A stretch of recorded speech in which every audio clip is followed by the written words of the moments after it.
Thank you for watching. I am your host, Anthony BLT, and you are watching the Entertainment for One podcast. And I thank you in advance for watching this video. And listen, if you like this content, stop it. Don't stop the vid. Don't stop this video, but stop and listen to what I'm saying. I am so close to almost 4,000 subscribers. I'm like 80 subscribers away. So what I would like you to do, if you like this content, like the video and then subscribe. And if you want to share and check out a lot of my older content that I do and the content that I always do and that I have been doing for almost the last 3 years.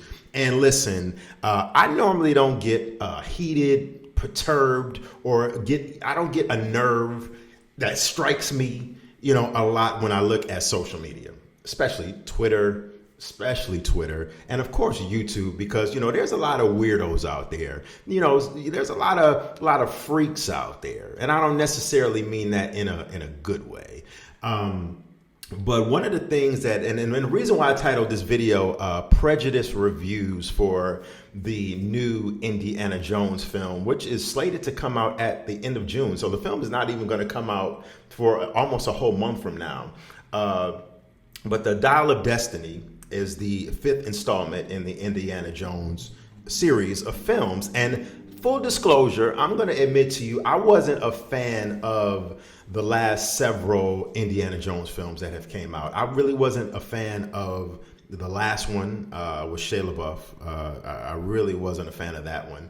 And the one with Sean Connery, I thought it was cool, but I love the original Indiana Jones. And Temple of Doom, that film has a certain place in my heart because as a child growing up in the 80s, that film was constantly in rotation on HBO. And I would literally watch that film like several times a week. So I'm coming at this from a place of just face value because I've stopped looking at reviews and out of the theater reactions. Sometimes I do, but if it's from a reputable source. But a lot of times I don't search YouTube for content and reviews and things of that nature because 9 times out of 10, people follow the leader. That's probably like a bad way of putting it, for lack of a better word. People follow trends. People are not trendsetters. They follow trends nowadays. And what I mean by that is if someone that is reputable or someone that you might deem as reputable on YouTube, on social media, and they have their content, they're a content creator, if they're a content creator, if they create their content and they say that the new Indiana Jones film is lackluster, it's not that great, or if you read a column or something online that might slam the movie and say it's not that great. A lot of people that haven't seen the film tend to go into it with that preconceived notion, and they like to follow that other person's negative lead. That's what I'm trying to say. So I'm going into this like not reading any reviews, not looking at anyone's videos about their thoughts on the film, because I want to see Indiana Jones Dial of Destiny in a completely focused and fresh mind state. But you can't help it because I follow, everything. And like some of the things that I'm seeing, not only on YouTube and Twitter, are disturbing, but some of the headlines of a lot of the articles that people are posting online, some of the headlines are just absolutely terrible. And you're actually, instead of helping the cause, you're kind of tainting it and ruining it for the people like me that want to go into it with a positive vibe and a positive outlook. And we want to see Harrison Ford, exit the franchise on a high note. Some of the headlines that I've been seeing online are Indiana Jones, The Dial of Destiny, first reviews, safe, wacky, and empty, critics say. And it's just it gets worse. Please don't go search YouTube because you're just going to see some comments, some headlines on some videos. I've seen some people call this film a flop. Some people literally taking joy in the fact that Lucasfilms and Kathleen Kennedy, whether they have their vitriol at Kathleen Kennedy over the whole Star Wars thing, or Lucasfilms for the whole direction that the whole Star Wars franchise has gone in over the last 20 years. It's just nothing but vitriol on YouTube. I've seen them call this film woke. I don't even know what that means. I've seen them call this film, like I said, a flop, and they're just taking pride and joy in seeing the reviews, the negative reviews about this film. Another headline from the BBC, they reviewed the film 2 days ago. They said that the film is gloomy and depressing. It's a gloomy and depressing final act, whatever that means. So it's just, I just don't get it. One of the things that is really just the cause of all of this are the times that we're living in, the social media, Twitter, Instagram, YouTube. This is the reason why we're going through this right now. Years ago, we didn't have these kind of issues in the 80s and 90s because there was no social media. We would go to trusted sources that we knew they knew their shit, and we knew that they knew about film and cinema, and we knew that they knew what they were talking about. Cisco and Ebert, Roger Ebert, for the Chicago, I think it was, I can't remember the exact Chicago newspaper that he wrote for. I don't remember if it was the Chicago Sun-Times or what, but he was someone that we held at a high regard as a critic. So we could trust him when we watched the show or when we read his movie reviews. Nowadays, everybody is literally an armchair quarterback. I'm an armchair quarterback. I sit at home, I analyze things, and I make content about it, which there's absolutely nothing wrong with that, of course, but it just gets to a point to where it just becomes like, when are we going to go into a TV show or listen to some art, which I call music art? When are we going to, listen to some music and form our own opinions on it and not worry about what the other 1,000 people out there feel about it? And I think a lot of us do for the most part, but a lot of content creators, sometimes I feel like we fall in that trap of following other people, whether it be for views or shock value. Think about this, and this is what I thought of earlier while I was listening to another podcast.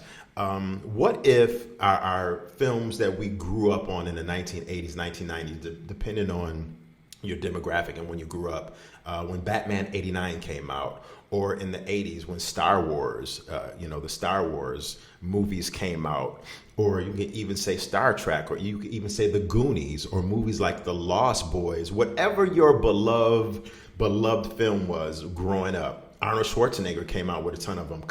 A lot of people think The Running Man by Arnold Schwarzenegger. Now listen, The Running Man was not a great film, far from it. But that movie holds a special place in my heart because, like I said, growing up, I adored these films, watching them on TV over and over and over. Arnold Schwarzenegger, The Running Man, Commando, Raw Deal, whatever. What if Twitter and social media and YouTube was around back then? What kind of slander and vitriol would we had seen thrown at some of our most classic, some of the most, and not ours personally, but some of the most classic and beloved films in cinema?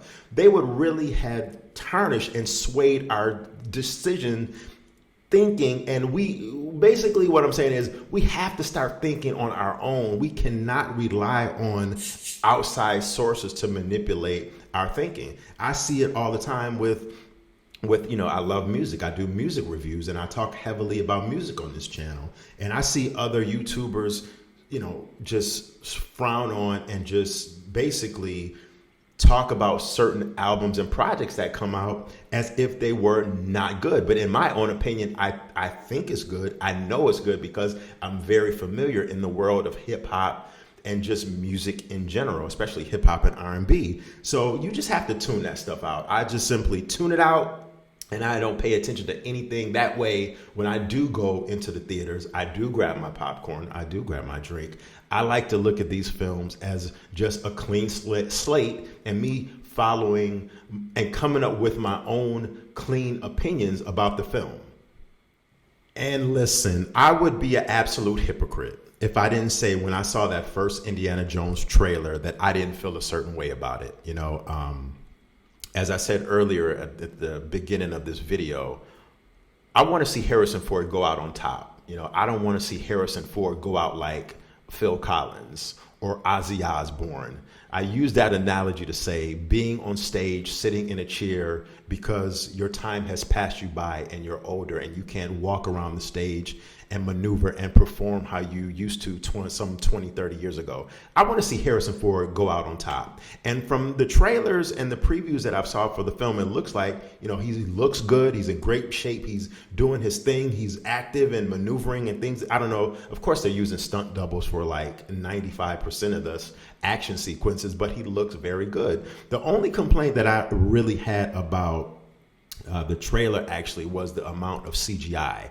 And that's what I hate about a lot of films now, especially superhero flicks, the Marvel films and the DC films. We don't see a lot of films get filmed on location anymore. Remember, hence how Indiana Jones, the first film, and the Temple of Doom were filmed on location. And if they weren't filmed on location, we always got that vibe, look-wise, cinematography-wise, that it was filmed on location. So that's one of the things that I didn't like was the CGI. It looks like they're using the heavy CGI in the film when he was on the horse and they were in front of the crowd, the huge crowd of people. It just looked a little bit fake to me, but hopefully they clean that up in post-production and things of that nature. That was my only really beef I had. And hopefully that, obviously that's a better movie than the last Indiana Jones film, as I said earlier. But another complaint, and a lot of times I have to admit, I cannot front. I get sick and tired of Hollywood not coming out with fresh, brand new ideas. And what I mean by that is sequel overload. Hollywood going to older IPs, looking to resurrect them, coming out with sequels, coming out with reboots and things of that nature. Where are all the fresh new ideas? In the 1980s, 1990s, 2000s, when we saw all of these new films be developed, there were no sequels. Things were brand new, fresh. Where are the brand new, fresh films, the brand new, fresh movies? But as Hollywood, relies on older IPs and sequels because they know that they're going to generate money instead of taking that chance and gambling on something fresh and brand new that might not necessarily make a ton of money. They know that coming out with Indiana Jones, the 5th sequel, God forbid, there's a sequel to a lot of different films out there that we definitely don't need sequels to. Some originals should stay originals and not get remade or not have sequels. Beetlejuice 2, perfect example. But we need, in general, as a movie-going audience, we want to see fresh new ideas. We love our beloved characters from the early 2000s, from the 1990s, from the 80s. So we don't, at least I can't speak for you, but I don't want to necessarily continue to see sequel after sequel after sequel, because Hollywood knows that's where the money, that's where the bread and butter is cut, and that's where the checks will be cut. So it's one of those things to where it's just the whole premise of what I'm saying is, if you haven't gathered that by now, go into these films with your own way of thinking, your own fresh. Try not to let anyone or any review or even myself, because this is all opinion based. Try not to let it taint you. Just try not to let it taint your viewing, and try not to let it taint your thinking, because that's, as humans, we're all totally different. We all have obviously things in common that we like and we love, but we're all, just somatically and just chemistry wise and just ethically and physically, we're all different people. And there you have it. Once again, thank you for watching. I definitely always appreciate you. This is the E for One podcast. Remember, like, subscribe, and share.